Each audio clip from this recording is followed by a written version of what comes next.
Bienvenidos y bienvenidas a esta nueva grabación.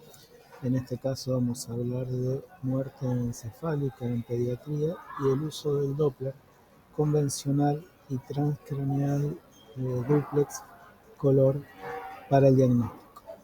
Vamos a hablar un poco sobre la parada circulatoria cerebral, las consideraciones legales y algunas conclusiones. Nosotros queremos describir los aspectos clínicos referidos a la parada circulatoria. Principalmente vamos a hacer hincapié en los parámetros ecográficos Doppler compatibles con muerte encefálica y al final les voy a detallar algunos datos sobre cómo es el proceso de diagnóstico de muerte encefálica a los fines de la procuración y donación de órganos en Argentina. Sabemos que en Argentina tenemos una lista de espera bastante amplia de órganos, esto es a mayo del 2025, y tenemos una lista de casi 200 chicos que están a la espera de trasplante de órganos. ¿Qué quiero decir con esto?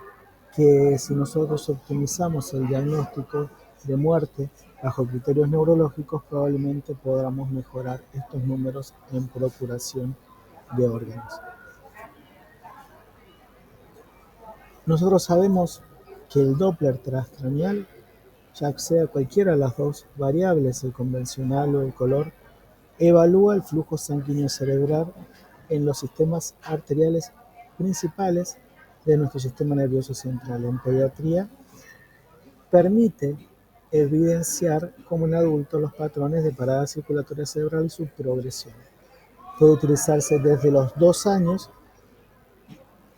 para los fines legales de diagnóstico de muerte encefálica y tiene alta sensibilidad y especificidad. Si uno habla de la definición de muerte encefálica, habla del cese irreversible de las funciones cerebrales, pero hablamos del cese de las funciones de tronco y de cerebro, no solo de las corticales. Para hacer diagnóstico de muerte encefálica tenemos que tener un paciente en coma, en apnea y con ausencia de reflejos de tronco. Recién ahí podemos hablar de muerte bajo criterios neurológicos. Como el diagnóstico de muerte bajo criterios neurológicos es netamente clínico, algunos sistemas legislativos, o por lo menos en nuestro país y en otros lugares del mundo, contemplan la instrumentación diagnóstica. La instrumentación diagnóstica complementaria se basa en dos métodos, electrofisiológicos y de flujo. El electrofisiológico es el electroencefalograma y los potenciales evocados, y lo de flujo es las arteriografías y el Doppler transcraneal principalmente, que es en el cual me voy a detener en los próximos minutos. Nosotros tenemos que saber, y voy a repetir esto, que el diagnóstico de muerte es clínico. El diagnóstico de muerte es clínico. Puede haber factores confundidores, sí los puede haber, y por eso tenemos que instrumentar a veces con algún examen complementario. En lo que respecta a nuestro país, la instrumentación diagnóstica va a fines legales y de la procuración y donación de órganos y cese del soporte vital, porque es ilegal mantener conectado a soporte vital a una persona que está muerta. Nosotros tenemos que la mayoría de los pacientes que hacen muerte encefálica son por lesiones supratentoriales y el proceso es aumento de la presión intracraniana hasta que supera la presión de perfusión cerebral. Una vez que tenemos más presión intracraniana que presión de perfusión cerebral, progresa con disminución de la velocidad diastólica, disminuyen el aumento de los IP, disminución de todas las velocidades, escrutadura sistodiastólica hasta que aparece la ausencia de flujo. Si uno lo hace escalonadamente, lo primero que aparece es el flujo reverberante. Hay tanta diferencia entre la PIC y la presión arterial diastólica que la diástole se nos hace negativa. Tenemos este flujo reverberante que nos llama mucho la atención y nos exige una acción inmediata. Esto no es diagnóstico de muerte. De hecho, nosotros hemos tenido una paciente adolescente que con este flujo la hemos metido de urgencia a quirófano y hoy tiene una recuperación ad integrum neurológica. Pero esta imagen es muy categórica y acá nosotros tenemos unos videos que por eso puse dentro de los autores al doctor Patrick, que fue quien me cedió los videos. Fíjense cómo en este es un Doppler color, un duplex, tenemos el flujo rodante, este es un Doppler convencional. Nos aparece la onda diastólica por debajo del cero. Si avanzamos en el aumento de la presión cerebral, lo que vamos a tener es las espigas sistólicas aisladas. Las espigas sistólicas aisladas es cuando la PIC supera la presión arterial media y son ondas de flujo positiva de muy corta duración, muy baja velocidad. La velocidad suele ser menor a 50 y menos de 200 milisegundos de duración. Esto ya estamos en un patrón de parada circulatoria cerebral. Y fíjense acá los videos, también gentileza de nuestro profe Patrick. Ahí se ven pequeñitas las espigas en el duplex color y aquí en un Doppler transcraneal convencional. ¿Sí? Entonces nosotros insonando los vasos cerebrales y haciendo la secuencia, yo voy a hablar de esto, vamos a llegar al patrón de ausencia de flujo previamente insonado. ¿Por qué digo previamente insonado? Porque la legislación y las recomendaciones son que quien diagnostica ausencia de flujo previamente diagnosticó presencia de flujo y flujos patológicos. No alcanza con que yo llegue a mi guardia y no encuentre flujo para decir que tiene ausencia de flujo, porque puede ser una deficiencia mía como operador y no que el paciente carezca de flujo en las arterias cerebrales, Entonces hay un silencio sonográfico. Ojo con las ventanas, con las profundidades, con la técnica que estamos utilizando. Por eso siempre la idea es que sea el mismo operador el que previamente encontró para diagnosticar ausencia de flujo. Y vamos a esto, justamente, a los errores frecuentes. Siempre, y ya voy a entrar en lo que respecta al protocolo argentino, siempre tenemos que insonar los dos sistemas, el anterior y el posterior.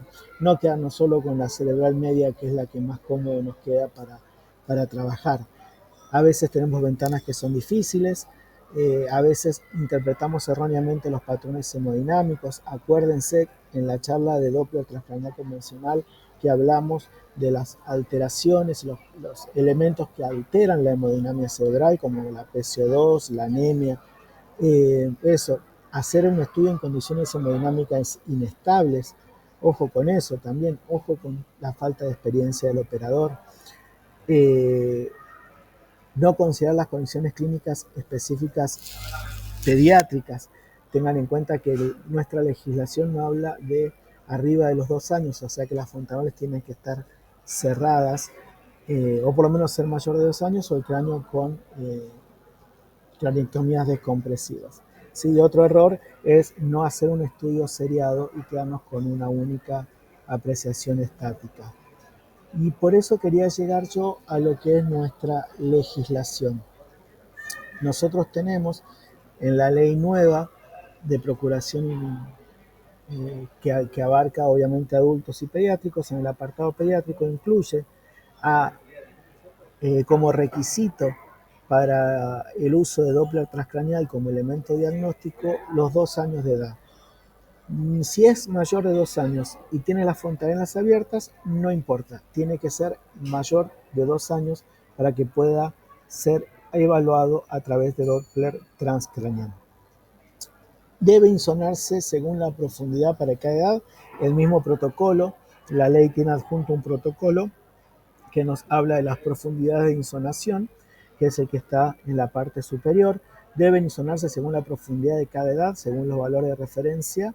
Debe realizarse la insonación del árbol vascular intracraneal que incluya los vasos del territorio anterior y posterior, lo que acabo de decirles hace un rato. En territorio anterior se debe insonar en forma bilateral, al menos un vaso de cada lado. Cada vaso debe ser insonado en 2 profundidades diferentes y se recomienda la insonación de la cerebral media o su defecto de la carótida interna. Eh, Siempre buscamos la cerebral media porque es fácil de encontrar y la que más cómoda nos queda. En el territorio posterior se debe insonar la arteria basilar a 2 profundidades separadas por 5 milímetros. Entonces, nos acordemos de insonar la cerebral media y la basilar, ¿sí? Siempre antes de avanzar en el diagnóstico o en las características, en el informe, ¿no? Y otra cosa lo que plantea es que tiene que, vuelvo a lo mismo, el protocolo establece que tiene que ser el mismo operador el que ve la alteración del Doppler transcranial. Esto se los puse a título informativo para comentarles lo que dice nuestra ley de procuración, nuestro protocolo. Nosotros, para empezar a evaluar un paciente con posible muerte encefálica, tenemos que cumplir con criterios de inclusión. Nuestro paciente tiene que cumplir con ciertas características para empezar a ser evaluado como posible donante o posible muerto. No tenemos que tener hay un tiempo de espera. El tiempo de espera varía si es una lesión difusa o una lesión focal. Cuando hay una lesión estructural, focal, un traumatismo de cráneo, una hemorragia, una ACV, ahí no hay ningún tiempo de espera. Empezamos con la evaluación inmediatamente. Pero cuando el paciente tiene una lesión difusa, por ejemplo, los que habitualmente vemos, muchas veces vemos que son los post-epilepsia, post-estatus, post-paro cardíaco, ahí sí tenemos que esperar 24 horas hasta los 2 años de edad y a partir de los 2 años 12 horas. Eso tenemos que esperar antes de empezar la evaluación en los pacientes con lesión cerebral difusa. Ahí llegamos a la primera evaluación clínica instrumental, buscamos el coma, buscamos la apnea, buscamos la ausencia de reflejos de trompo, y ahí, según la edad de nuestro paciente, tenemos un segundo periodo de observación. Pero ese periodo de observación tiene que ver con haber encontrado todo compatible con muerte. Yo encontré todos mis elementos clínicos y complementarios, ya sea electroencéfalo o Doppler transcranial, que son los que más usamos, ¿no? Yo quizás me quedo con esos dos porque son los que más usamos en nuestro servicio. Pero una vez que yo tengo todo para hacer diagnóstico en los neonatos, hasta cumplir los 2 meses, tenemos que esperar 24 horas para reevaluar. Entre los 2 meses y los 2 años, 12 horas. De los 2 años hasta los 6 horas. Y mayor de 6 años, 1 hora. ¿Por qué digo esto? Porque dentro de ese plazo yo voy a hacer una segunda evaluación clínica. Y en la segunda evaluación clínica recién voy a hacer el diagnóstico. Ahí voy a poner yo mi fecha y hora de muerte y voy a informar al sistema de salud que el paciente está muerto. Ahí se verá si es donante, si no es donante, cómo se hace el sistema de procuración. Pero yo, a los fines médicos, sin contar con la procuración, mi paciente ha muerto cuando hice la segunda exploración, evaluación clínica, que mientras más grande es, menos tiempo es.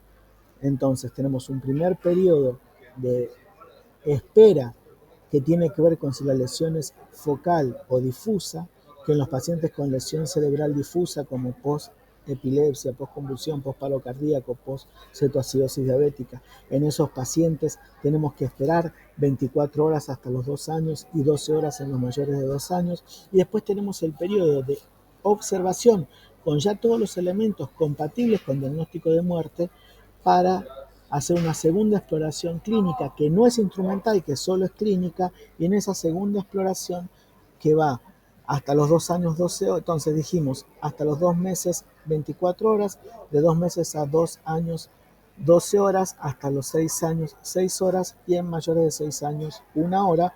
Vuelvo a hacer un examen clínico y con el segundo examen clínico yo puedo realizar diagnóstico y pongo e informo la fecha y hora de óbito del paciente. Algunos puntos fundamentales: el Doppler transcranial es una herramienta no invasiva portátil de alta disponibilidad que aporta valor como técnica auxiliar al diagnóstico de muerte. Permite detectar, por lo que hemos dicho, las alteraciones, el paro circulatorio cerebral con los parámetros que les he dicho. Se puede obtener resultados confiables. Tenemos que tener siempre en cuenta la circulación anterior y la posterior. Y lo que siempre decimos con lo que respecta a ecografía, que requiere experiencia y estandarización para evitar los errores de interpretación. Tenemos que hacerlo todos igual. No podemos yo en mi guardia hacerlo de una manera y después viene Mario en su guardia y lo hace de otra manera, con otros tiempos. Tenemos que tener protocolos estandarizados de realización.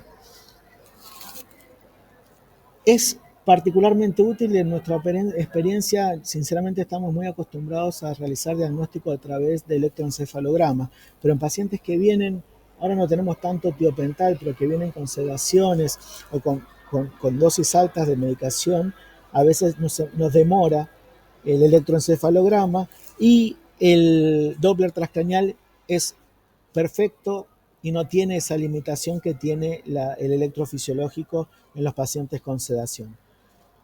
Ojo con los pacientes con lesión cerebral difusa o los pacientes que no han hecho este proceso, que son infratentoriales o que tienen craniotomía descompresiva, que no han hecho este proceso de claudicación de la presión intracraniana, que podemos tener falsos negativos, o sea que pueden tener flujo y no tener actividad cerebral, quiero decir, ¿no?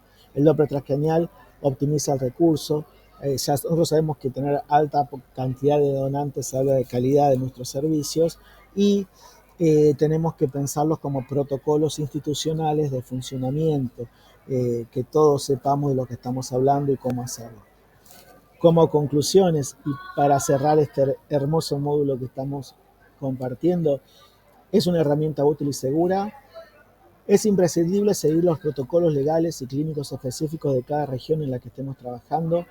Tenemos que pensar en dejar de hablar de muerte encefálica o de muerte bajo criterios neurológicos, porque hay una sensibilidad en el tema y a veces nuestros mismos colegas se genera confusión. La muerte es la muerte y el cerebro es una parte más que muestra el estadio de muerte. Y tenemos que tener formación continua y actualización de las técnicas diagnósticas y en el avance de las legislaciones y protocolos para optimizar así la prestación de nuestros servicios, y en esta área tan crítica y tan sensible como es la muerte, con la cual trabajamos y elegimos desarrollar nuestra función. Es parte de nuestro día a día, así que a sumar una herramienta más. Muchísimas gracias, nos vemos en el aula.